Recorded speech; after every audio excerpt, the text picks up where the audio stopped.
ইসলামী স্কলারদের মধ্যে ধর্ষণকে জোরপূর্বক ব্যভিচার হিসেবে গণ্য করা হয়, তাই ধর্ষণের শাস্তিও সেই ব্যভিচারদের শাস্তি হিসেবে দেওয়া হয়। বিবাহিত অপরাধীদের ক্ষেত্রে পাথর নিক্ষেপ করে মৃত্যুদণ্ড দেওয়া হয়, আর অবিবাহিত ক্ষেত্রে 100 দোহরা বা বেত্রাঘাত এবং 1 বছরের জন্য নির্বাসনে পাঠানোর ব্যবস্থা আছে।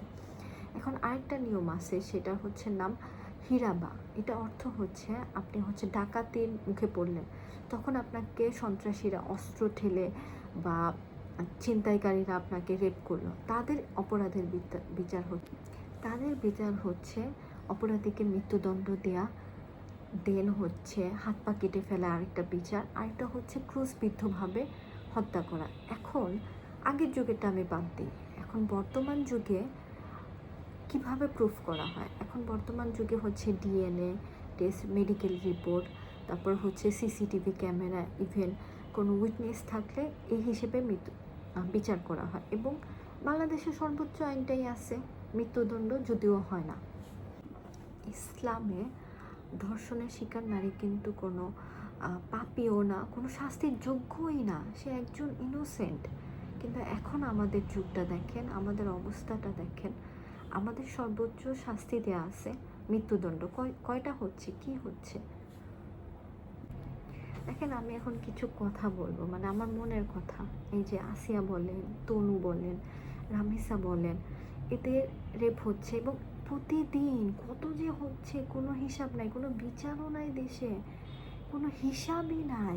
কি বলবো এখন, আমাদের বাবা মা আমি আগে ভাবতাম আমাকে অনেক শাসনে রাখা হয়, অনেক কনজারভেটিভ। এখন মনে হয় কি ছিল দেখেই মনে হয় বাঁচছি। তারপর আমার কিছু ঘটনা বলতেই হয়, যে আমি ছোটোবেলায় আমি দেখতাম আমার পাশের আঙ্কেল আমাকে বলতো খেলতে নিয়ে আসতে। ইভেন আমার কিছু আত্মীয় স্বজন বা দূর সম্পর্কে কিছু লোক ছিল আমাকে কাছে এনে, মানে টাচগুলো না কেমন যেন ছিল। ইভেন এরকম হয়েছে যে মানে আমাকে যেতে বলতো, বাট আমি ছোট হলেও না একটা কী যেন ছিল যে এগুলো করা উচিত না, মানে যাওয়া যাবে না, ইনি ভালো না, ভালো সেন্সটা ছিল। এর জন্য হয়তো আমি বেঁচে গেছি আলহামদুলিল্লাহ। এই রামিসা বলেন, তনু বলেন, আসিয়া, ওরা তো জান্নাতবাসী, ওরা জান্নাতের পরী। আমি জানি না, হয়তো এখন সিচুয়েশনটা এমন হয়েছে, সরকার রামিসার বিচারটা করবে, যেহেতু তারা এটাকে পিআর স্ট্যান্ড হিসেবে কাজ করবে, যে আমরা ভালো কাজ করছি এটা দেখাইতে। অ্যাকচুয়ালি কিছু হচ্ছে না, দেশে অনেক খারাপ অবস্থা। আমার খুব হতাশ লাগতেছে। আমি ইসলামের প্রেক্ষিতে বললাম, ইসলাম যদি মানতো তাও হতো, কিন্তু এখানে সেকুলার কোনো কিছুই মানা না, নিজের মতো সরকার চলছে, দেশ চলছে। আমাদের কী হবে আমরা জানি না, কিছু বলার নাই। নিজেদের মেয়েদের সেফ রাখুন, যার মেয়ে আছে তাদের সেফ রাখুন। কন্যা সন্তান আল্লাহর অনেক বড় একটা দান, অনেক অনেক অনেক ভালো একটা দান।